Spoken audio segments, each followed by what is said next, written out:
Iran में चल क्या रहा है। सभी लोग जानना चाहते हैं कि इस वॉर में कौन जीत रहा है, कौन हार रहा है, क्या प्रोग्रेस है। काफ़ी न्यूज़ आती है डिफरेंट डिफरेंट जगहों में। इंडिया में डिफरेंट न्यूज़ आती है, यहाँ डिफरेंट न्यूज़ आती है। तो यहाँ पे पीट हेक्सेथ क्या बोल रहे हैं, जो सेक्रेटरी ऑफ वॉर हैं, उनका सुनते हैं।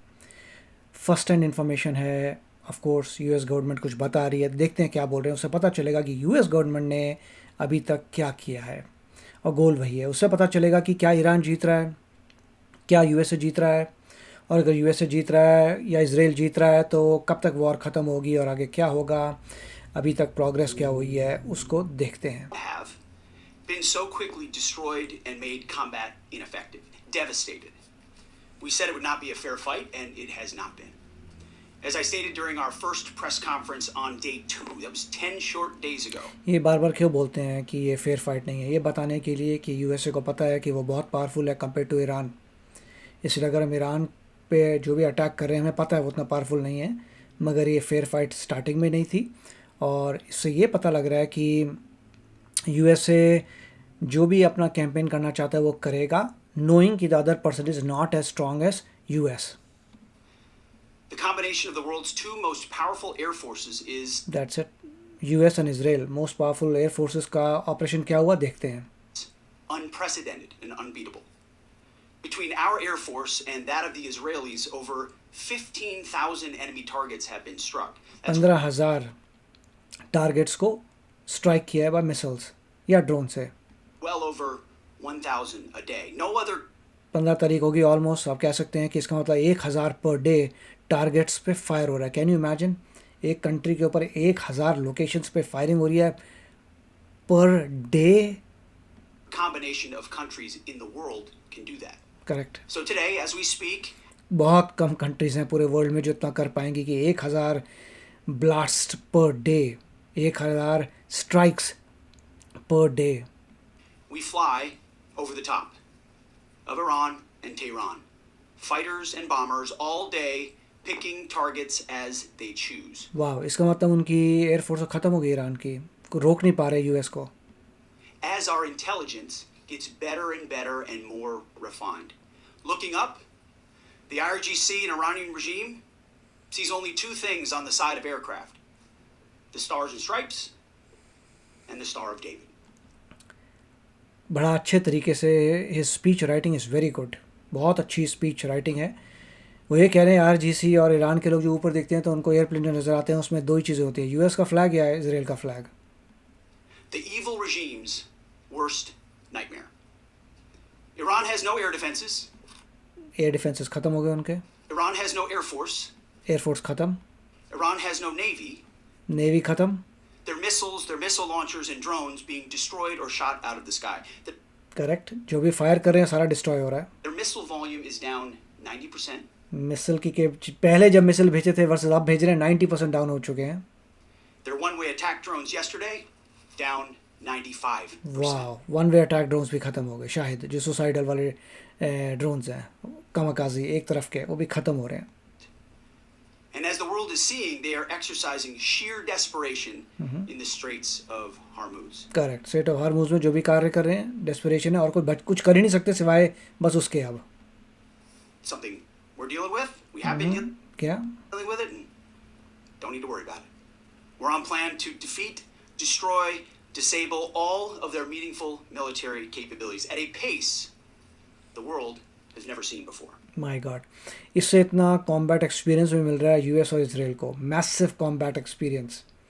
एंड डिस्ट्रॉय भी कर रहे हैं, जैसे कह रहे हैं कि टोटली उसकी जो मिलिट्री कैपेबिलिटी है ज़ीरो हो जाएगी ईरान की। But it's not just that Iran doesn't have a functioning air force, or that their entire navy is at the bottom of the Persian Gulf, or their missile force is shrinking daily. Even more importantly, they also don't have the ability to build more. That's the most important. That is the most important thing कि अब उनके पास ability नहीं है बनाने की। पहले ये था जल्दी जल्दी बना रहे थे अपने ड्रोन्स, मिसल्स फायर बैक करने के लिए, वो नहीं बना पा रहे। अगर वो अपने मिसल्स और अपने ड्रोन्स नहीं बना पाएंगे, game over. Component I'd like to emphasize today.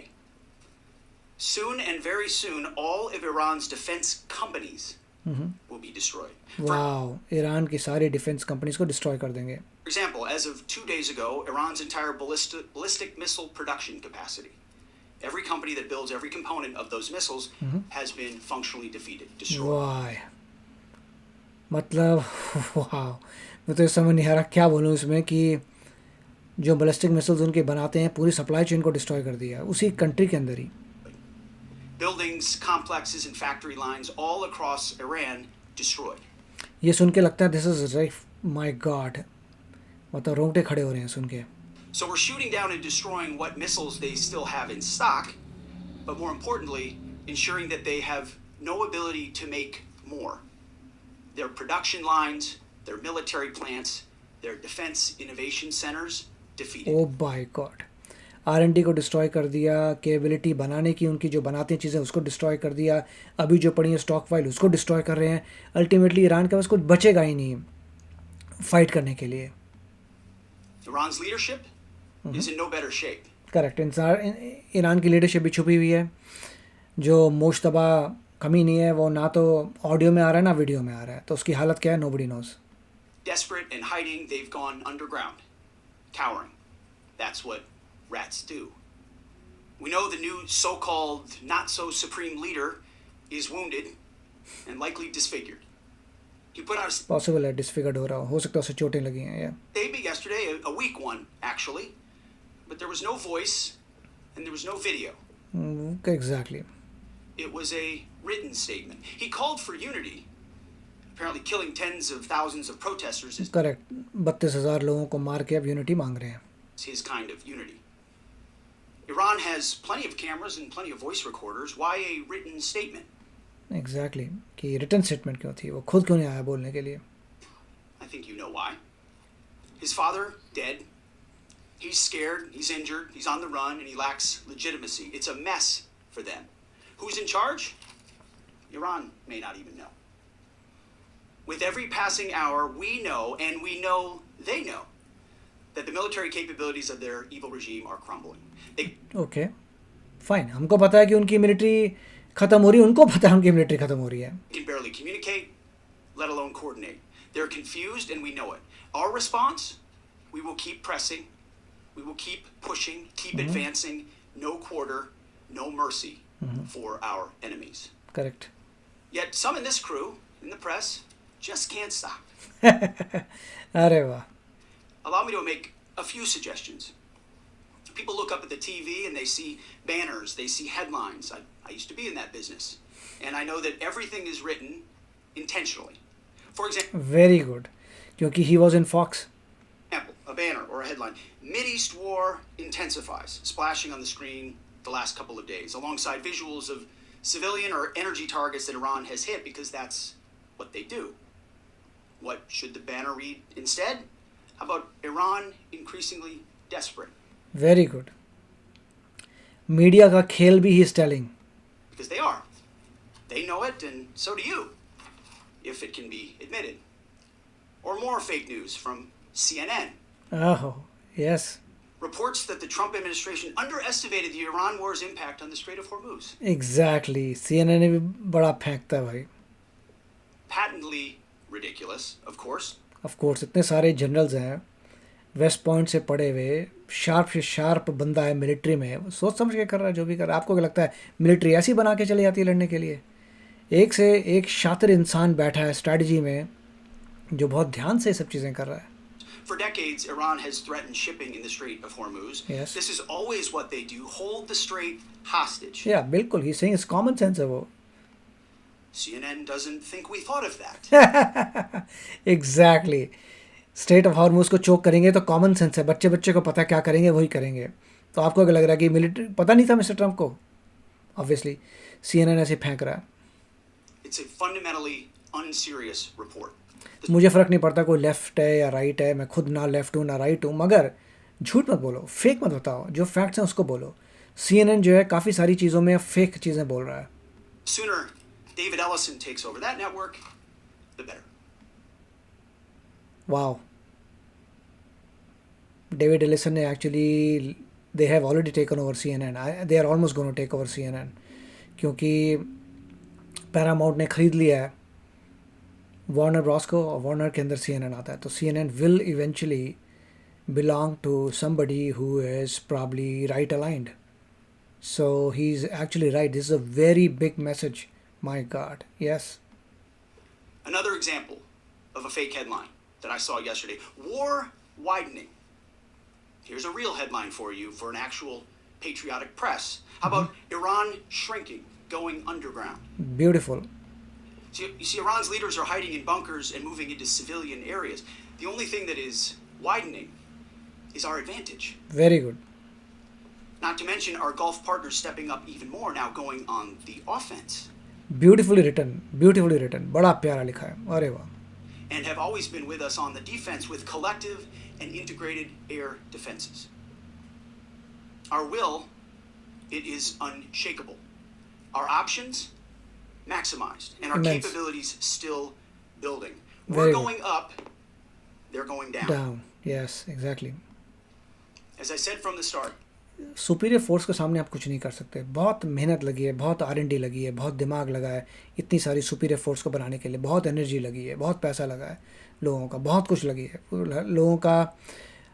पूरे आप कह सकते हैं कि मेहनत से, पसीने से ये सब चीज़ें बनती हैं. She is right. President Trump holds the cards.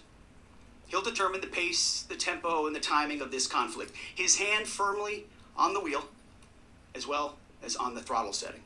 America first, peace through strength, in action.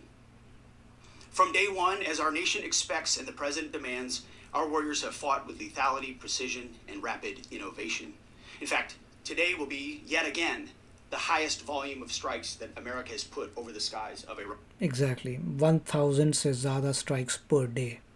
Iran and Tehran. The number of sorties and number of bomber pulses, the highest. कितनी है उसमें, कितनी मतलब एनर्जी चाहिए, कितना पैसा लगेगा, क्या कुछ लगेगा. My God, I can't even imagine. 1000 strikes per day और वो लोग कुछ भी नहीं कर पा रहे. Yet, ramping up and only up. And quantity has a quality of its own as we continue to ramp up. Every tool of AI, of cyber, of space, EW, counter UAS, you name it, we're employing it. Beautiful. अब AI के बारे में बात कर. जिस country ने AI बना उसको कौन चैलेंज करेगा? जिस कंट्री ने एआई बनाया उसको कौन चैलेंज करेगा? किसने बनाया है? यूएसए ने बनाया है. Blinding, confusing, and deceiving our enemy. Because we know who the good guys are here. And the American people do too. And that makes my job simple. I serve God, the troops, the country, the Constitution, and the President of the United States, and answer only to those. All in service of victory on the battlefield and the military objectives that we've laid out from बिल्कुल, जैसे any secretary of war would say, भगवान है और देश है. That's it. day one. Defeat the missiles, missile launchers, and defense industrial base, which I laid out today. Defeat the Navy and deny Iran the ability to Yeah. have a nuclear weapon. Clear, decisive, achievable. And Admiral Cooper knows, the CENTCOM commander who we spent a couple of hours with last night, that in pursuit of those objectives, central command की बात कर रहे हैं जो देखता है उस reason को, CENTCOM. we have his back in every way. या His commanders know that, and so do the troops in harm's way. Admiral Cooper gets what he needs, the assets, the authorities, the munitions, you name it. We will stop at nothing to win. War is hell. War is chaos. And as we saw yesterday with the tragic crash of our KC-135 tanker, bad things can happen. American heroes. All of them. And as I have with ठीक है. War में ऐसा होता रहता है कि एक plane जो क्रैश हुआ है, यस, एक टैंकर जो क्रैश हुआ है, 6 बंदे और मर गए, यस, वो वॉर में होता रहेगा. Correct. all of them, as we have, we will greet those heroes बिल्कुल. at Dover, and their sacrifice will only recommit us to the resolve of this mission. But war in this context and in pursuit of peace is necessary, which Yes. is why each day on bended knee we continue to appeal to heaven, to Almighty God's providence, to watch over and give special skill and confidence to our leaders and to our warriors. साथ में prayer भी डाल रही है. Very nice. To those warriors who this nation prays for every single day, I hear from all of you out there who pray for them every day. Stay on bended knee and pray for them. I continue to say to them, Godspeed. May the Lord bless you and keep you, and keep going. Mr. Chairman, over to you. बहुत ही अच्छा था. देखिए इसमें जो है अभी तक बहुत ही प्यारा कवर किया है, बहुत ही अच्छा बोला है, क्लियर कर दिया कि यूएसए जीत रहा है. 1000 टारगेट्स पर डे, 15,000 टारगेट्स अभी तक फायर किए हुए हैं। उनकी एयरफोर्स ख़त्म हो चुकी है, उनकी नेवी ख़त्म हो चुकी है, उनकी ability to create missiles and weapons ख़त्म हो रही है। जितने वो फायर कर रहे हैं अभी 95% डाउन हो गए हैं। उनको भी पता चल चुका है कि कुछ समय बाद उनके पास ना तो माल बचेगा फायर करने के लिए, ना बना पाएंगे, तो उनकी एंड गेम होने वाली है। यस, स्ट्रेट ऑफ हॉर्मोज अभी भी कंट्रोल करें, उसके लिए यूएस ने एम्फिबियस अपने बहुत सारे जो व्हीकल्स हैं वो भेज दिए हैं, मरीन्स भेज दिए हैं। शोर लाइन के ऊपर पूरी ज़बरदस्त बॉम्बिंग होगी। तो बहुत दिमाग लगाया जा रहा है कि किस तरीके से स्ट्रेट ऑफ हॉर्मोज को ओपन किया जाए। वो हो सकता है किसी और शायद प्रेस कॉन्फ्रेंस में आए, मगर एम्फिबियस जो व्हीकल्स लैंड और वाटर दोनों में काम कर सकते हैं उनको डिस्पैच कर दिया है, मरीन्स को डिस्पैच कर दिया है, और सारे कोस्टल एरियाज़ में बम्बार्डिंग करके डिस्ट्रॉय कर देंगे। कोई वहाँ पे नहीं आ पाएगा। अगर कोई बोट दिखी छोटी मोटी उसे उड़ा देंगे। साथ में जो है जो इंश्योरेंस आ रही है जिससे डिफरेंट डिफरेंट कंट्रीज़ जो हैं एस्कॉट करेंगी टैंकर्स को, तो वो भी होने वाला है। डिफरेंट डिफरेंट कंट्रीज़ के लोग आएंगे जो पार्टिसिपेट करेंगे एक यूनाइटेड फोर्स में जो हेल्प करेगी, टैंकर्स को एस्कॉट करेगी through the strait of Hormuz. So बहुत ही कमाल हो रहा है, और ये आपको लेटेस्ट इन्फॉर्मेशन जो है सुनने को मिल रही है। तो आप बताइए इसके बारे में आपके क्या विचार है। अभी हम देखेंगे पीट हेक्सेथ के क्वेश्चन आंसर सेशन को भी। तो चलते मिलेंगे अगले वीडियो में। Take care, bye bye.